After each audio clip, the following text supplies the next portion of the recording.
What's up, everybody? Charlie Marlow here. We are live on the Charlie Marlow YouTube channel and also podcasted on Kenny Wallace Media. We're going to talk a lot of sports today, all over the map. We'll start with college football, week 3. I'm always honest with you guys with what I watch and what I don't watch. I'm an Ohio State fan. I say that each and every week. The Buckeyes, though, we're playing Ohio, the Bobcats. That's just not a game I'm interested in, just being honest with you. We'll get to that in a second. But I want to start with the one game I did watch, and it was just the fourth quarter and overtime. But, man, there was a lot of action packed in that period of football. We're talking Georgia versus Tennessee. Georgia wins 44-41 at Tennessee in overtime. Tennessee with a chance to win it at the end, fourth quarter, kicker, field goal, no good. You thought Georgia was done. Unbelievable atmosphere in this game. Georgia had what? I'll bring it up, the play-by-play. Georgia had something like a 4th and ball game, 4th and 6 at the end there. Here, I'll find it for you. Georgia's touchdown. Basically, this is a drive starting with 6:40 to go in the fourth quarter. Okay, so you got 4th and 6, 2 minutes and 32 seconds left in the ball game. 4th and 6 at the Tennessee 28-yard line. So basically, all that Tennessee has to do is get a stop here. Tennessee gets a stop. They essentially win the ball game. At this point, it is 38-30 Tennessee. 28-yard touchdown pass. Gunnar Stockton to London Humphreys. You probably saw there, back right corner of the end zone. Beautiful throw, beautiful catch. 2-point conversion, good to Zachariah Branch. 38 all, boom, and we're going to overtime. But before overtime, so about 2.5 minutes left in the game, Tennessee with the ball. This was not an easy kick by any means. Max Gilbert, 43-yard field goal, missed. Remember, this is coming right after a false start, pushes him back 5 yards. So it would have been 38-yard field goal. Max Gilbert, 43-yard field goal, missed. The second you saw that ball, you're just thinking, okay, Georgia didn't feel like they deserved to win this game. It's going to go to overtime. Georgia's going to win the game. And that's exactly what happened there. Tennessee kicks a field goal in overtime. Georgia gets the ball. Boom. Nice run. Nate Frazier, 21 yards. And then you have the 1-yard touchdown run, Josh McCray. Bing, bang, boom. Georgia beats Tennessee. The stadium looked awesome. 44-41. You thought maybe this is Tennessee's year versus Georgia. To me, Georgia, Kirby Smart, one of those teams, they're just hard to kill. Hard to kill. The game that comes to mind for me, Ohio State fan, go back about, 3 years now? 2022, it was the national championship game semifinals, so college football playoff semifinals. Remember that game? You had Ohio State beating Georgia, had them beat that whole game. Remember Marvin Harrison Jr. gets knocked out with a concussion late in the game. Ohio State has a field goal try. I think it was something right around 50 yards, whatever it is. That ball wasn't even close. And Georgia holds on. Georgia beats Ohio State. Georgia goes on to absolutely just destroy TCU. What was that score? 65-7, something crazy like that, and win the national championship. So I give Georgia all the respect in the world. By the way, there was another game during that run. So either 22 or 23, correct me if I'm wrong, where Mizzou, I'm watching this game. Mizzou had Georgia beat, you thought, the whole game. Mizzou was up 10 points, 13, whatever it was. It never got to be over 2 touchdowns, but Mizzou was up, I think, 10 or something like that. And just Georgia hung around just enough to win that game. You got to give Kirby Smart all the credit in the world. You got to beat them. You have to beat Georgia. And a win against Georgia is very impressive. So it didn't happen for Tennessee and the Volunteers. Thought it might. No dice. Maybe it's next year for Tennessee. Georgia moves on. Georgia 3-0. They're now ranked 6th in the country. Tennessee falls to 2-1. They drop to 15th in the country. Okay. Let's kind of jump around a little bit. College football. We're going to talk some NFL. We're going to talk some baseball. We're going to talk Robert Redford, RIP. We're going to talk about Jose Canseco and Mark McGuire. The Bash brothers are back. But just real quick, I only bring this up because I was tweeting with my buddy, Cole Bartemus, about Notre Dame. And people were joking about, is Notre Dame the only team that could be 0-2, have no wins, and they're still ranked in the top 25? Notre Dame 0-2. They dropped 16 spots. They're number 24 in the AP poll. Notre Dame dropped 13 spots. They are 21 in the coaches poll. And you know what? I really don't have a problem with this. I really don't. Because at the time, you lose at Miami, true road game, on a last-second field goal, whatever it was. You lose 27-24 at Miami. Miami ranked 10th at the time. 3-point game. And then you lose to Texas A&M by 1 point, 41-40. Texas A&M at the time ranked 16th. So I joke, and I've done a video on this channel about how Notre Dame is always overrated. Now, if they're any other team, are they still ranked in the top 25? If they're not a brand like Notre Dame or someone else. Notre Dame's not the only brand that gets overrated. For years, we saw Texas was always overrated, in my opinion, at the beginning of the year because of their brand. Texas is good now, although we should probably talk more about Arch Manning. Maybe we'll do that next week. But my point is, this doesn't bother me at all. If you're Notre Dame, you've lost a 3-point true road game at number 4 Miami. Miami's ranked number 4 in the AP poll. Miami is ranked number 6 in the coaches poll. And you lost a 1-point game versus 3-0 Texas A&M. Texas A&M ranked 10th in the AP poll. Texas A&M ranked 10th in the coaches poll. So it's fair. Notre Dame, also, they're coming off a runner-up finish in the college football playoff. Notre Dame is legit. Very, very tough opening couple weeks schedule for the Fighting Irish. I appreciate you guys watching here. We do have a viewer live. This is a new channel. We're trying to grow the channel, but all my fantastic friends on the Kenny Wallace Media podcast will hopefully be enjoying this as well. One more thing about college football.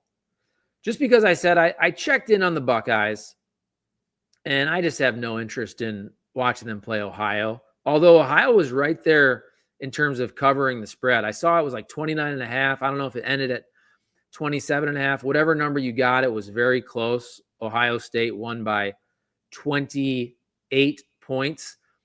So Buckeyes 3-0. They're ranked number 1 in the country, obviously. But I do want to give some credit to the Ohio University Bobcats. Got a lot of friends that went to Ohio U. Great broadcasting school. Mike Schmidt went to Ohio U.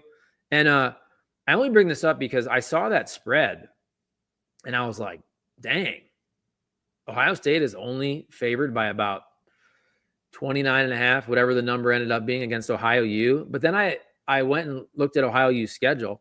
Give them credit, man. Look at the Ohio U, the Bobcats, out of the MAC, the Mid-American Conference. Their first 3 games of the season, they're 2-1. They lost by only 3 points at Rutgers, a Big Ten opponent. They beat West Virginia.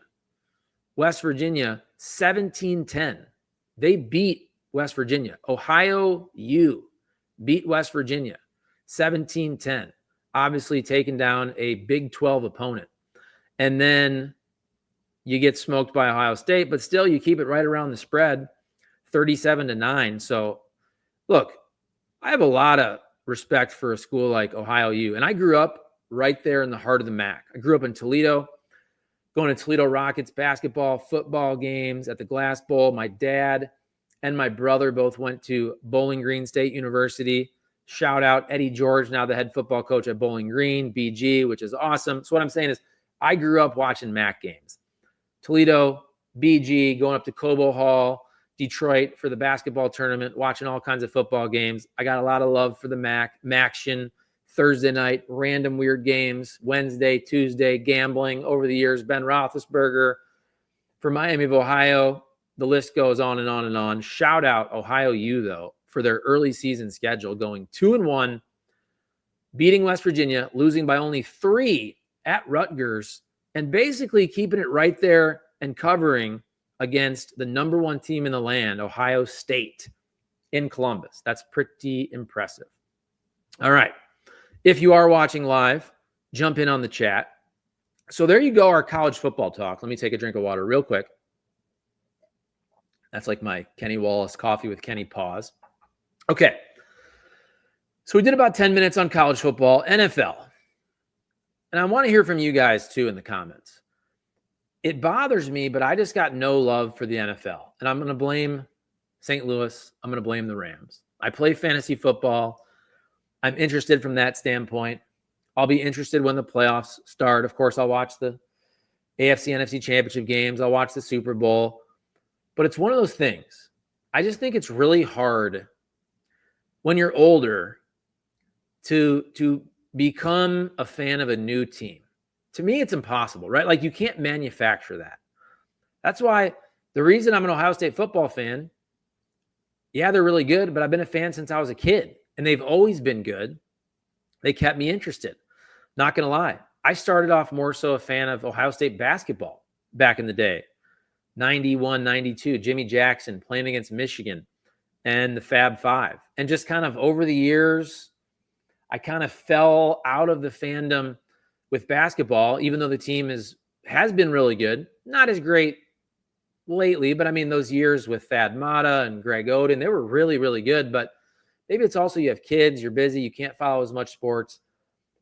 I've stuck an Ohio State football fan. You know, I was a big Detroit Pistons fan. One of my favorite teams of all time, 2004 Pistons. They win the NBA championship. I had just graduated college that whole summer back home in Ohio, real close to Detroit, about an hour from Detroit, watching all those playoff games at the bars with my buddies. But then also, maybe this is me being a bandwagon fan. I feel like after that, the Pistons kind of fell off. LeBron took over. I moved to St. Louis, not an NBA city, on sports talk radio. Not a lot of talk about the NBA, and I kind of lost my fandom for the NBA. But we had the Rams here. I loved covering the Rams. Got to cover the Lions for a couple years when I was working in Lansing. Even though the Lions sucked, one of the years they were 7-9, pretty good with John Kitna. Whatever year that was. I believe that was 06. Check me on that. 06 or 07. Got to St. Louis. Rams sucked. Scott Linehan, Steve Spagnuolo. Finally, Jeff Fisher comes here. They're decent. They're around 500. The team's trying to leave. The Rams leave. We have no team. I was never an NFL fan growing up. I was kind of stuck there in Toledo. I had some family members who were Cleveland Browns fans. The Browns leave. It was fun watching Barry Sanders and the Lions. But again, I was always more of a college football fan. So it stinks. Like, I watch people getting excited about the NFL. It's fun to go to bars. In college, post-college, used to love to go up to Chicago with my buddies and watch Bears games and go to the bars and just freaking drink all Sunday, all the way from the noon game to Sunday Night Football and hang out. Loved those experiences, but I don't have an NFL team, and I just don't care. And it stinks. Maybe I need to gamble more. Maybe I need to gamble more to get me interested. Okay. By the way, while I'm bringing this picture up, St. Louis, please support my St. Louis area sponsors, Triad Bank. Triad Bank, best thing I ever did for my rental property business, taking all my commercial loans from a big national bank that didn't care about me to a local bank, Triad Bank. Hit up my guy, Matthew Tobin. I got like 3 loans with Triad Bank, got a line of credit off the house where I was able to reinvest that into the rental property business. It is relationship-based banking. Best decision I ever made. I can't recommend Triad Bank enough. I go to the location over there in Frontenac. They also have one in Creve Coeur. Okay, I got to show this picture for people watching on YouTube. And for people who are on podcasts, I'll explain it. You got a picture of Jose Canseco and Mark McGuire in their green jackets doing the Bash Brothers pose. And I saw this, man, and it brought back so many freaking memories for me. And I tweeted it out, and here's what I wrote. I said, these dudes got me into baseball. My family, they were all Tigers fans, but the A's were too cool for a kid to ignore in the late 80s. And that is so true. Jose Canseco, Mark McGwire, before you knew anything about steroids and all that. I was born in 82. And again, my family were Tigers fans. Tigers won it all in 84. I was 2. Don't remember. Tigers were great in 87. Tigers were pretty good in 88. But I remember having the Panini sticker book, the baseball cards.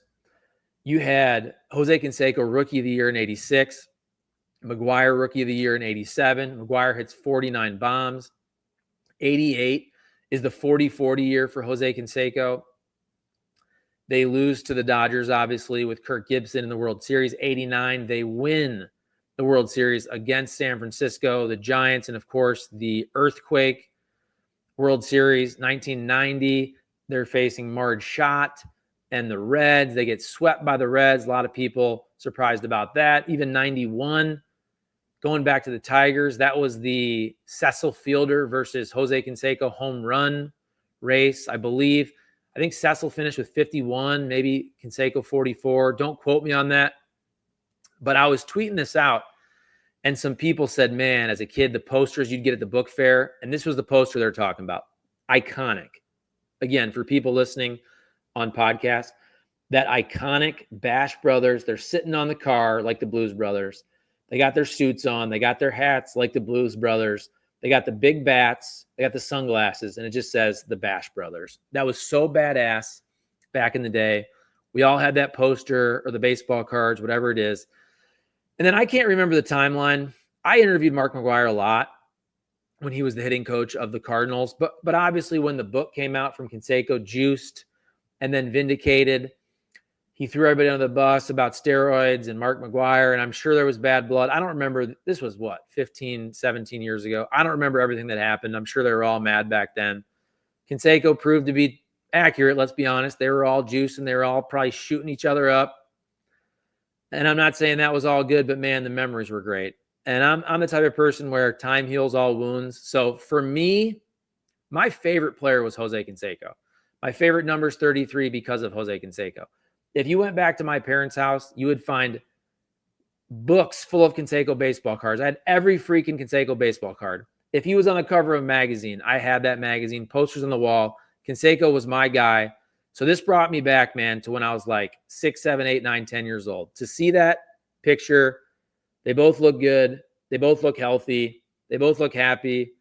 Let's let bygones be bygones. You know, I'm not going to have the debate about the Hall of Fame and all that, but just that brought back memories for me as a kid who just loved Canseco, loved the A's, and loved the Bash Brothers because they were so freaking cool. Ricky Henderson with the batting gloves, with the fluorescent batting gloves. And again, I grew up an hour from Detroit. Tigers weren't very good when I was a kid, but again, it was hard to ignore the Oakland A's. For people that don't know, for younger people that weren't around, how cool the freaking A's were back then. Again, Ricky Henderson, Dave Henderson, Jose Canseco, Mark McGwire, Carney Lansford, Walt Weiss won the Rookie of the Year, won 88. You had Dave Stewart, intimidating starting pitcher. You had Bob Welch, won 27 games. You had Dennis Eckersley, the first real amazing closer where Tony La Russa kind of changed the game in terms of how he set up his bullpen and all that. The A's were a freaking juggernaut, man. Won one World Series, probably should have won more, but god darn, that picture brought back memories for me. Okay. Some sad news. We're just bouncing all around. Robert Redford passes away today at the age of, 89 years old. Born in Santa Monica, California, August 18th, 1936, dies in Sundance, Utah. The Sundance Kid, Bush Cassidy and the Sundance Kid star, dies in Sundance, Utah at the age of 89. So because we're talking sports, obviously the first one that jumps out is Roy Hobbs in The Natural. Just iconic sports movie, iconic baseball movie. Robert Redford's one of those guys too, where for me, I got to kind of go through his movie roles and kind of remember. There were so many good ones. I mean, it started out way before my time. I'm going to try to find a list. We got to find a list of all of his movies. That would be easiest for me. All right, let's just go. We'll go to the top of Wikipedia. We got what? Started in TV, Twilight Zone. Okay, movie roles that they list early on. The Way We Were, 3 Days of the Condor, All the President's Men. That was about Watergate. I've never seen that movie, and I should. I absolutely should. The Electric Horseman, Brubaker. The Natural was 1984, 2 years after I was born. Iconic sports movie. Roy Hobbs hitting the cover off the ball. Out of Africa, Sneakers, All Is Lost, Truth, Our Souls at Night, The Old Man and the Gun. He was in Avengers Endgame 2019. I did not know that. He was in Quiz Show. I don't remember him being in Quiz Show. The Legend of Bagger Vance. Butch Cassidy and the Sundance Kid. I remember that one. That's a great movie. Let me just go to Robert Redford movies list. That'll be easier. I thought that would be on Wikipedia. Robert Redford filmography. Okay. I'll just read off kind of some of the big ones. I'm sure I'm missing some of these. Because look, I mean, his first movie, 1960, Tall Story. 1960 is his first freaking movie. Okay. Butch Cassidy and the Sundance Kid. He was the Sundance Kid. That was 1969. The Sting, 1973. The Great Gatsby, 1974. I believe I've seen that. I think so. The Natural was 1984. I'm trying to think of ones I've seen. Oh, Indecent Proposal, 1993. Remember that? That was Woody Harrelson, Demi Moore. They Need Money. And Robert Redford sleeps with Demi Moore for $1 million. And that crazy story. That was a good movie. That came out in 1993. I saw that one. I feel like I watched The Horse Whisperer, Up Close and Personal. Let's see. I feel like I maybe saw that. Up Close and Personal. What else we got? We got, now we're getting into 2000s. I feel like I didn't really see any of his movies in the 2000s. But the 90s movies for me, Indecent Proposal, I guess that was it. A lot of his great ones were in the 70s. So there you go. What's your favorite Robert Redford movie? The first one that jumps out for me is The Natural. I forgot about Indecent Proposal. And some of these older ones, I got to watch them. I mean, Butch Cassidy and the Sundance Kid is great. I haven't watched that in a while. I'm pretty sure I saw the version of The Great Gatsby with Robert Redford. And then I got to watch All the President's Men for sure. That's on me. All right. Thoughts on Robert Redford? Drop them in the comments. Okay. Also want to mention real quick, another one of my St. Louis area sponsors, St. Louis Lawn Care, St. Louis Equipment. I actually waited to do this live stream, this podcast, because they're out there doing aeration and overseeding of my yard. And because the machines were going kind of loud, which is all good, I waited till the noise dissipated to do this podcast. But St. Louis Lawn Care for all your lawn care needs. They've been cutting my grass for about 3-4 years. They do mulch, mosquito and bug control. They do any type of landscaping. They planted a bunch of boxwoods. They planted, a big juniper, some arborvitae for me. And then also St. Louis Equipment. Let me bring up this email real quick. They'll fix your mower. You can buy a new mower there. I've gotten small engine stuff, a Crest battery-operated trimmer, although they don't carry Crest products anymore. I got a Husqvarna blower. I'm going to go there and get I'm going to get a battery-operated blower coming up. They just have a brand new location, by the way, in DeSoto, Missouri. So for the fall, okay, blowers, they got Red Max brand, Steel, Echo, and Husqvarna. As winter comes here, I'll tell you early, all their snow products, bulk salt, bagged salt, snow plows, salt spreaders, get them early before it's cold.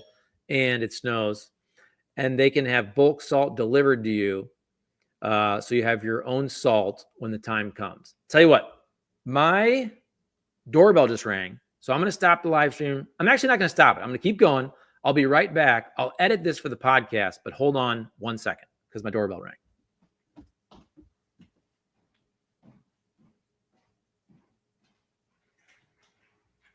What's up, Hawk? Yeah. Cool. They just did aeration overseas. Is that cool that they're doing here?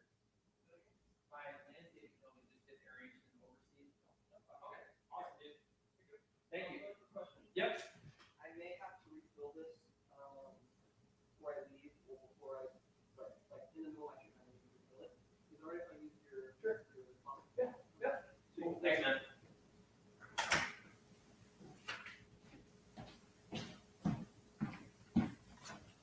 Oh, look, I'm back. And hey, 2 of you still watching. How about that? My pest control guy was here. But also, because I just mentioned this, St. Louis Lawn Care, aeration and overseeding. They just did it about an hour ago. This service was performed today. Be sure to keep the seed moist until it germinates. Ideally, water for 10 minutes twice a day for best results. If you cannot water twice per day, once per day will be fine. Just make sure the ground is moist for that seed to germinate.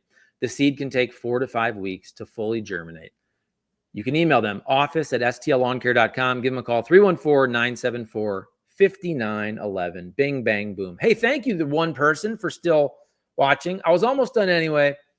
One final thing. Quick story. I got a dumpster over the weekend. Okay? Dumpster, big one. We were getting some new furniture. I filled this thing up and I'll put a picture up here, 2, 3, 4 feet over the line. We had so many baby toys, so many vehicles. My kids are 7 and 4. I couldn't believe how much stuff that I had just in the basement, in the storage room. I worked all day Saturday, all day Sunday, filling this thing up. My buddy came over Sunday to help me move the big stuff. It was already full. So now I have another dumpster coming. The dumpster company said, look, we're not going to take that. It's a safety hazard. Big pieces of furniture be falling on people in the street. So I got another dumpster coming to put next to the dumpster. I have to get in the dumpster on top and move all of the overflow into the other dumpster. So I've been dumpster diving. And so here's what I'm going to tell you. First of all, getting a dumpster every couple of years, best thing you'll ever do. By the way, should I donate it all to Goodwill and take everything? And yes, I should. But sometimes you just got to purge, man. And this weekend, it was just straight up purge. But get a dumpster every couple of years. Clear out all these things. You won't trip over toys. Give them away to Goodwill, whatever it is. You'll have less anxiety with less stuff in your house. It's absolutely the thing to do. But again, it's better if you want to just, Goodwill. Don't do what I'm doing is what I'm trying to say. Do it every month. Every month, take a bag. Take a bag to Goodwill. Every month, take a bag to a dumpster. Don't make it where after a couple years, you have to get 2 freaking dumpsters to get everything out of your house. But man, when this is done, I'm just going to feel so much better about how everything is. My house is cleaned and empty, and feng shui and being a minimalist, that's what I'm all about. All right, there you go. We're talking college football, NFL, Bash Brothers, Robert Redford, bing, bang, boom. We'll end the live stream. Thanks for watching. Please comment, like, subscribe. Kenny Wallace Media, appreciate you. Charlie Marlow on YouTube. Subscribe to the channel. Check out the videos. A lot of college football. I love you all. Please support Triad Bank, St. Louis Lawn Care, St. Louis Equipment. Peace out, everybody. See ya. End stream.